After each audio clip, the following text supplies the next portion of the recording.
இப்போ நம்ம பார்க்க போகிறது இப்போ நம்ம பார்க்க போகிறது என்டிட்டி ஏ. அவங்க வந்து ஐஎன்ஆர் ஃபங்க்ஷன் யூஸ் பண்ணிட்டு இருக்கிறாங்க.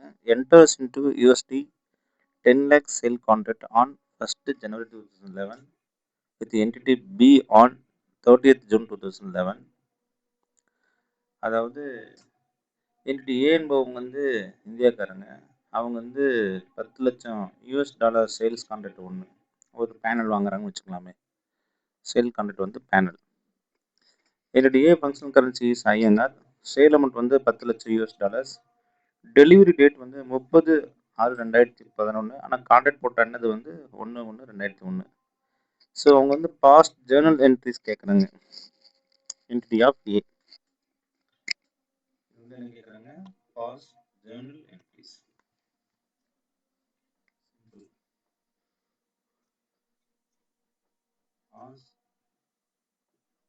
Journal entries of A. So இப்போ நம்ம ஏவோட ஜேர்னல் என்ட்ரிஸ்க்கு போகிறோம். ரொம்ப சிம்பிளான சொன்னேன். இது வந்து ஹோஸ்ட் யாரு? எம்பெடட் டெரிவேட்டிவ்ஸ் இருக்குன்னு பார்ப்போம். ஃபர்ஸ்ட் அனலைஸ் த சம். அனலைஸ் பண்ணி பார்ப்போம். ஃபர்ஸ்ட் ஹோஸ்ட் அண்ட் எம்பெடட் ரெண்டு வார்த்தை. ஹோஸ்ட் யாரு? எம்பெடட் யாரு? ஹோஸ்ட் அப்படின்றது வந்து இந்தியன் கரன்சிஸ். ஏன்னா செல் எக்யூப்மெண்ட் நம்ம பேனல் சொன்னோம்னா, அதனால செல் எக்யூப்மெண்ட் ஃபார் 10 lakh US$.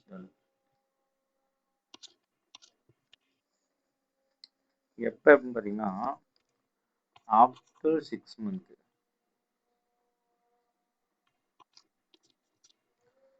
என்ன கரன்சி? யூஎஸ்டி.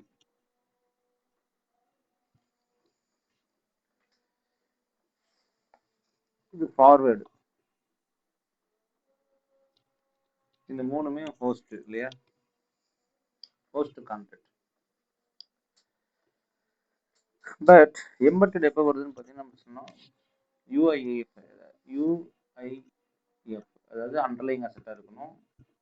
இனிஷியல் இன்வெஸ்ட்மெண்ட் எதுவுமே இருக்கக்கூடாது.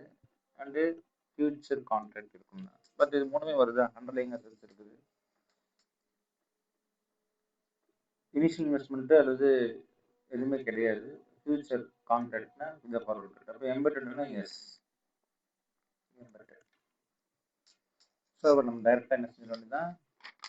ஆன்சருக்காக போக வேண்டியதான். ஸோ ஃபஸ்ட்டு டேட் என்ன? 1/1/2000. இப்போ நம்ம மாற்றிக்கலாம். 1/1/2011. அப்போ நோ என்ட்ரி. ஃபஸ்ட்டு பிகினிங் என்னைக்கு நோ என்ட்ரி, ஏன்னா அந்த இடத்துக்கு எனக்கு தெரியாது இல்லையா?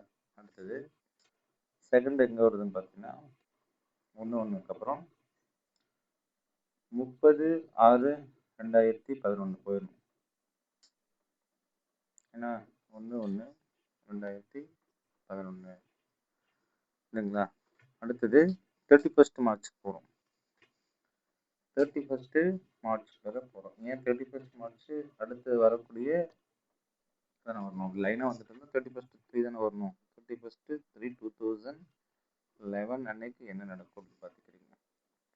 31st 3 2011 அன்னைக்குரிய ஸ்பாட் ரேட் கொடுத்துட்டுக்கிறான். 3 month forward rate on 31st. இப்போ ஸ்பாட் ரேட் நீங்கள் 45, அதாவது இந்த டேட் நம்ம 1/1/2011 கான்ட்ராக்ட் போடும்போது 45 ரூபாய் இருந்துச்சு இல்லைங்களா? Spot rate 6 month forward rate on 1st January. ஏன்னா நீங்கள் ஜனவரி அன்னைக்கு தான் கான்ட்ராக்ட் போடுறீங்க. எப்போ? 6 மாதம் கழிச்சு நான் சேல்ஸ் பண்ணுறேன். அப்போ ஜனவரிலேருந்து ஜனவரி, பிப்ரவரி, மார்ச், ஏப்ரல், மே, ஜூன். அப்போ 55 rupees எப்போ நீங்கள் போடுறீங்க? எஸ். அப்போ நீங்கள் லாக் பண்ணது யூ ஹேவ் லாக்டு அப்படின்னு பார்த்தீங்கன்னா ஃபார்வேர்டு 55 சேல்ஸ். புரியுதுங்களா? சி அதான சொல்றான். When T enters into USD as a content 112,000 to sell the இல்லையா, to sell equipment on dash. Assume that this content has an embedded derivative which is not closely related and request please provide the journal entries கேட்டா. அப்ப நம்ம லாஜிக்கலா நம்ம என்ன பண்ணிருந்தோம்னா, இவன் logged பண்ணிக்கிறானா இல்லையான்னு கிட்ட இவன் லாக்டு பண்ணல. அப்ப he is not locked with that forward rate. அப்ப he is not locked. If he is not locked, so 55 rupees இவருக்கு கிடைச்சிருக்கும் into 10 lakh.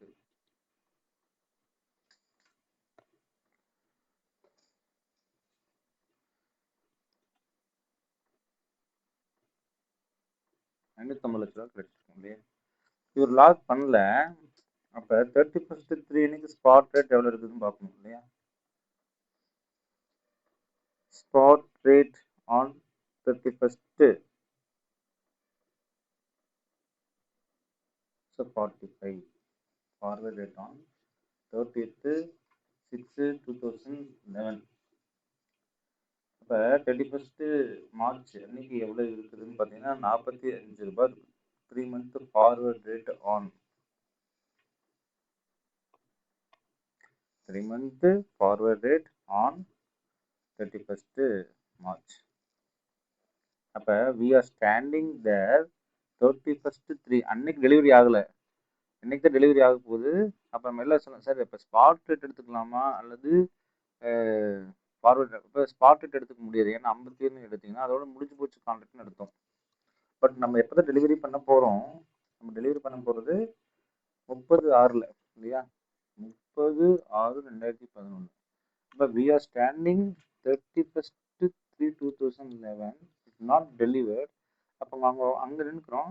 அங்கே நின்று ஃபார்வர்டு போய் பார்க்குறோம். 3 மாதத்துக்கு எவ்வளோ ஃபார்வர்டு இருக்குன்னு பார்த்தீங்கன்னா எவ்வளோ இருக்குது, 45 இருக்குது. அப்போ க்ளோஸ் ஆகல இல்லைவா, அப்போ லாபம் தான் நம்ம பார்க்க முடியும். இப்போ ஏன் இந்த இடத்துல ஸ்பாட்டு நம்ம 57 எடுத்துக்கணும் தான் நான் கேள்வி சொல்கிறேன். 57 அப்படின்றது எப்படின்னா, நீங்கள் 31st மார்ச்சில் இருக்கிறீங்க. வை ஐ எம் நாட் டேக்கிங் 57 அப்படின்னு பார்த்தீங்கன்னா, 57 எடுத்துக்கொள்ளக்கூடாது. ஏன்னா டெலிவரி ஆகிறது என்னைக்கு, 30/6. அப்போ 30/6 அன்னைக்கு எவ்வளவு இருக்குதுன்னு பார்த்தீங்கன்னா 45. அதாவது இன்னைக்கு 31st 3 30/6 எவ்வளோக்குன்னு பார்த்தா எவ்வளவு, 45. ஆனால் 1/6/1/1/2011 உட்காந்துட்டு 6 மாதத்துக்கு அப்புறம் எவ்வளோக்குன்னு பார்த்தா 55. இப்போ பார்த்தா எவ்வளோ இருக்குது, 45. இப்போ 450 லேக். இந்த இடம் எல்லாத்துக்கும் கன்ஃபியூஷன் ஆகும். But I am standing at 31st 3/2011 but not delivered. Contract delivery ஆகலை. கான்ட்ராக்ட் டெலிவரி ஆக ஒரு 30/6. இன்னைக்கு நின்றுட்டு 3 மாதம் கழிச்சு எவ்வளோன்னு பார்க்குறேன். இது 6 மாதம் கழிச்சு 1/1 நின்றுட்டு 6 மாதம் கழிச்சு பார்த்தேன். 31/3 நின்றுட்டு 3 month கழிச்சு பார்க்குறேன். அப்போ இதோட வேல்யூ எவ்வளோ ஆகுது, 10 rupees எனக்கு குறையுது. 10 rupees எனக்கு குறைஞ்சிச்சு. அதாவது 1/1/2011 இருந்து 31/3/2011 பார்த்தா எனக்கு என்ன இது, 10 லட்ச ரூபாய் லாஸ். எஸ். அப்போ 10 lakhs 100 lakhs மொத்தம் லாஸ். அப்போ இது P&L அக்கௌண்ட் கொண்டு போங்க.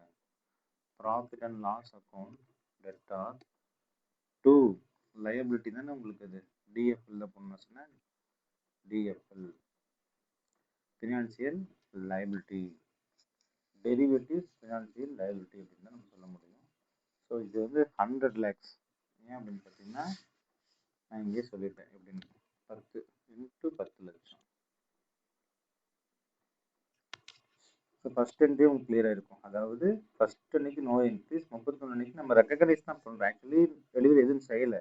பட் அந்த ப்ரைஸோட எக்ஸ்சேஞ்ச் சேஞ்சஸ் ஆகுது. அதாவது எம்பெடட் டெரிவேட்டிவ்ஸ் நம்ம பண்ணுறது. எம்பெடட் டெரிவேட்டிவ்ஸ்னால் என்னென்னா, the price of foreign currency fluctuation is increasing or decreasing, that will reflect our P&L account அப்படின்றோம்.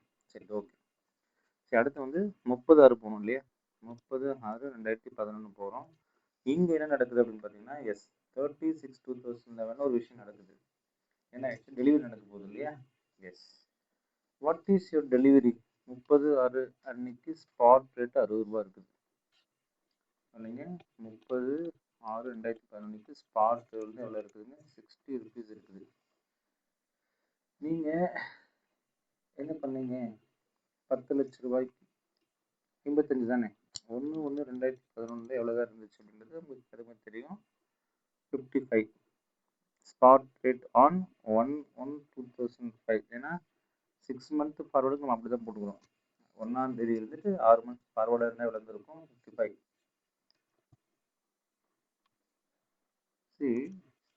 எவ்வளோங்க? 5 வந்து எனக்கு லாஸ் ஆஃப் ப்ராஃபிட்டான்னு கேட்டால் எனக்கு 60 வந்துருக்குது இல்லையா? 30/6/1 வந்து ஸ்பாட் இல்லை, அதாவது ஃபார்வேர்டு. ஸ்பாட்னு போட்டு ஃபார்வேர்டு 60. அப்போ எனக்கு அசட் ஒன்று கிரியேட் ஆகுதா இல்லையா அப்படின்னு பார்த்தீங்கன்னா, எஸ். 5 லட்சம் இன்ட்டு 10 லட்சம் 50 லட்சம் கிரியேட் ஆகுது. எப்போ? ஒரு வேளை என்னுடைய அமௌண்ட் வந்து 30/6/2011 60 லேக் இருந்திருந்தா நான் இங்கே என்ன செஞ்சுருப்பேன்? 55 போட்டிருப்பேன். பட் இப்போ இங்கே என்ன ஆயிருக்கு? எனக்கு நான் லாக் பண்ணது வந்து 55 லாக் பண்ணியிருப்பேன். லாக் பண்ணலை. அப்போ அங்கே ஒரு ரேட் இருக்குது, இங்கே ஒரு ரேட் இருக்குது. அப்போ என்ன ஆச்சு? என்னோட ரேட் வந்து 30/6/2011 வந்து ஃபார்வர்ட் ரேட் வந்து இன்க்ரீஸ் ஆகி தான் கிடக்குது. அப்போ I am very happy because of என்னுடைய 6 மந்த் ஃபார்வர்ட் ரேட் வந்து 55 இருக்குது. ஆனால் இங்கே ஸ்பாட் லெவல் இருக்குது 60 இருக்குது. அப்போ 60 தான் நான் பே பண்ண போகிறோம் இல்லையா? ஆனால் 55 எனக்கு வந்து 5 ரூபாய் லாபம் ஆயிடுச்சு. நல்லா பாருங்க, இந்த கணக்கு பொறுத்த வரைக்கும் he is not locked அப்படின்னா ஸ்பாட்டை தான் அவர் யூஸ் பண்ணி ஆகணும். அப்போ ஸ்பாட்டில் கண்டிப்பாக எவ்வளோ இருக்குது? 30 ஸ்பாட்டு தான் வந்து ஸ்பாட் ரேட் தான். நான் தான் தப்பாக சொல்லிட்டேன். இது வந்து spot rate 60 rupees. Forward rate 55. ஒருவேளை ஃபார்வர்ட் பண்ணியிருந்தா எப்படி அப்படின்னு சொல்ல போகிறோம். ஸோ 5. ஸோ 50 லேக்ஸ் வந்து இவருக்கு ப்ராஃபிட் கிடைக்குது. இப்போ 50 லேக்ஸ் ப்ராஃபிட் கிடைக்கிறதுனால இவருக்கு அசெட் தானே. அப்போ டிஎஃப்ஏ ஒன்று போட்டுடலாம். டிஎஃப்ஏ 50 லேக். டிஎஃப்ஏ 50 லேக் ஒரு அசெட். கிளியருங்கண்ணா? டிஎஃப்ஏ ஏன் நம்ம வந்து 50 லேக்ஸ் போடுறோம் அப்படின்னு நல்லா புரிஞ்சுக்கணும். டிஎஃப்ஏ ஒரு 50 லேக்ஸ் கிரியேட் பண்ணுறேன். டிஎஃப்ல இப்போ ரிவர்ஸ் பண்ணும் இல்லையா? டிஎஃப்எல் ரிவர்ஸ் பண்ணும் 100L to profit and loss account 150. To profit and loss account 150L. சரி, எப்படி சார் 150L வந்துச்சு அப்படின்னு எங்கள் மனசில் ஒரு போராட்டம் இருக்கும். இப்போ நான் சொல்லித்தரேன். ரொம்ப சிம்பிள் தான். ஏன் வந்து உங்களுக்கு 150L வந்துச்சுன்னு நான் சொல்லித்தரேன். அதே நேரத்தில் 60 மைனஸ் 45 இது ரெண்டுமே பிறகு ஸ்பாட்டில் தான் வந்து நிற்கும். நல்லா கவனிக்கணும். 60 ஸ்பாட்டு, 45 ஸ்பாட். நான் எந்த புக்கிங்கும் பண்ணலை அப்படின்னும் பொழுது ஸ்பாட்டில் 45 ரூபாய் இருந்தது. இப்போ எனக்கு என்ன ஆயிடுச்சு? 60 ஆயிடுச்சு. ஸ்பாட் டு ஸ்பாட் நம்ம செக் பண்ணோம்னா இது வந்து ஸ்பாட் டு ஸ்பாட். ஸ்பாட்டுக்கும் நம்ம செக் பண்ணால் என்னுடைய ப்ரைஸ் வந்து 1 6 வரைக்கும் அந்த 6 மாதம் இன்க்ரீஸ் ஆகிடுது. ஸோ எனக்கு ப்ராஃபிட் எவ்வளவு? 15 × 10 லேக். அதான் 150 லேக். ஏன்னா இந்த கணக்கில் நான் ஃபர்ஸ்டே சொல்லிட்டேன், he is not locked பண்ணல. அவர் வந்து ஃபார்வர்ட் கான்ட்ராக்ட்லாம் போகல. பட் ஃபார்வர்ட் கார்டு போயிருந்தா எப்படி இருக்குன்ற கான்செப்ட் தான் நம்ம எல்லாமே கொண்டு வரோம். அப்போ ஒரு ஃபார்வர்டு கான்ட்ராக்டில் போயிருந்தா 55 இருந்திருக்கும். ஆனால் எவ்வளோதான் இருக்குது? 3 மந்த் 31/3 அன்னைக்கு அதோடைய வந்து 45. அப்போ குறைஞ்சிருச்சு. அப்போ 55 ரூபாய்க்கு லாக் பண்ணிக்கலாம். லாக் பண்ணலாம். ஆனால் ஸ்பாட்டில் தான் கட்டிட்டு போகிற. அப்போ 55 ஆயிடுச்சு. அதே போல் இப்போ 30 அக்கௌண்ட் டெலிவரி போகிறது அன்னைக்கு செக் பண்ணி பார்க்கும்போது ஸ்பாட்டு 45 ரூபாய் இருந்துச்சு. ஆனால் இப்போ எவ்வளோ இருக்குது? ஸ்பாட்டில் 60 ரூபா இருக்குது. So that's different. But TFA எப்படி செக்ரேட் பண்ணிங்கன்னு பார்த்தீங்கன்னா அதே தான். ஸ்பாட்டில் 60 ரூபா. ஆனால் அவர் புக் பண்ணது எவ்வளவு? 45 புக் பண்ணியிருந்துருக்கலாம் அப்படின்றது. ஸோ இது எல்லாமே வந்து நம்மள பார்த்து எக்ஸ்பிளைன் பண்ணுறது. பட் டெலிவரி இப்போ எடுக்கிறார் இல்லவா? டெலிவரி எடுத்துக்கிறார் இல்லையா? டெலிவரி எடுத்தால் என்ன ஆகும்? கேஷ் உள்ள வரும். சேல்ஸ் பண்ணியாச்சு. 30/6/2011 cash account R bank account debtor. ஏன் அப்படின்னா சேல்ஸ் பண்ணியாச்சு. எவ்வளவுக்கு? 60. ஸ்பாட் ரேட் என்னதுன்னா 60 × 100. சரிங்களா? 60 × 10 லேக். அப்போ 600 லேக். 2 என்னது அப்படின்னு கேள்வி. டு என்ன பண்ணியிருந்திருப்பேன் நான், ரிசீவபிள்ஸ் தான் போகணும், வேறு வழி இல்லை.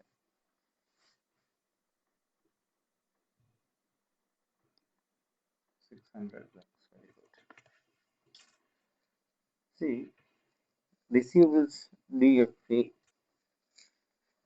அப்ப இந்த கணக்கு வந்து ரொம்ப ரொம்ப லாஜிக்கலான ஒன்று.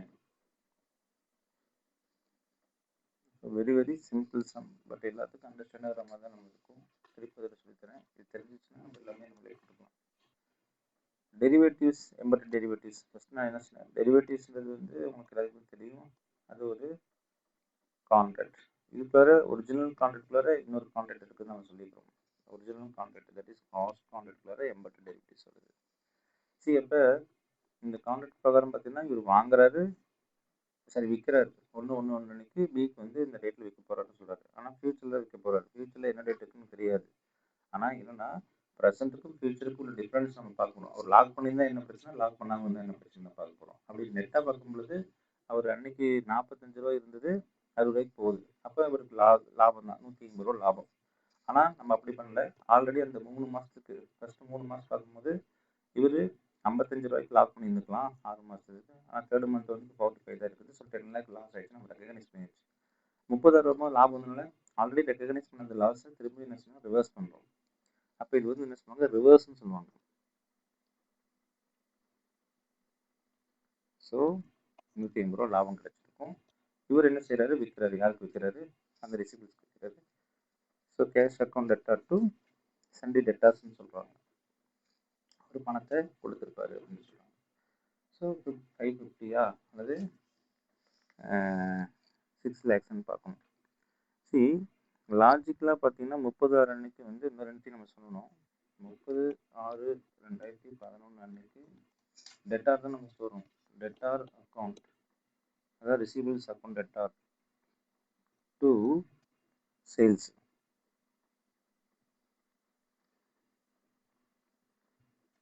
இல்லைங்களா?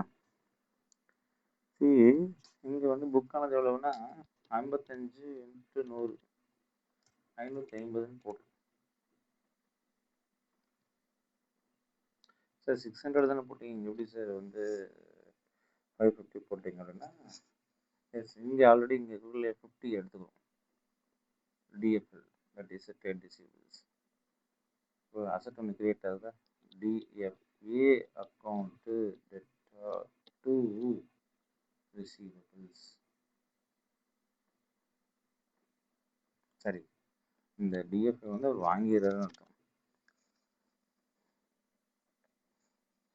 டெட்டார்ஸ்ன்னு போட வேணாம், அதை நீங்கள் வந்து செஞ்சுக்கோங்க. ரிசீவபிள்ஸ் நம்ம போட்டுக்கலாம், ஈஸியாக இருக்கும். இப்படிதான் இருந்திருக்கும். அதே 30/6 என்ன செஞ்சாச்சு, நம்ம ட்ரான்ஸ்ஃபர் பண்ணணும். ஆல்ரெடி அசட் புக் பண்ணி வச்சுக்கணும், எவ்வளோ 50. அதே மாதிரி receivables account debtor to FA 50 இப்படியும் போடலாம், இப்படியும் போடலாம். இது எதுக்குன்னா 55 இங்கே எக்ஸ்ட்ரா வந்து 5 ரெண்டுத்தையும் சேர்த்து 60 வந்துருக்கும். அதான் இங்கே போடுறோம் நம்ம. So it's very very simple some. Concepts understand ஆகிக்கும் உங்களுக்கு. அதனால் திருப்பி சொல்கிறேன், இது வந்து ஸ்பாட்டு அண்டு ஃபார்வேர்டு வரும். நம்ம ஃபார்வேர்டு வந்துருந்தா என்னன்னு சொல்லிட்டு நம்ம புக் பண்ணி எக்ஸ்பென்சஸ் பண்ணுவோம். அது கடைசியில் ரிவர்ஸ் பண்ணுறது அந்த கான்செப்ட். ஸோ இது எம்பெடட் டெரிவேட்டிவ்ஸ் இம்பார்ட்டன்ட்.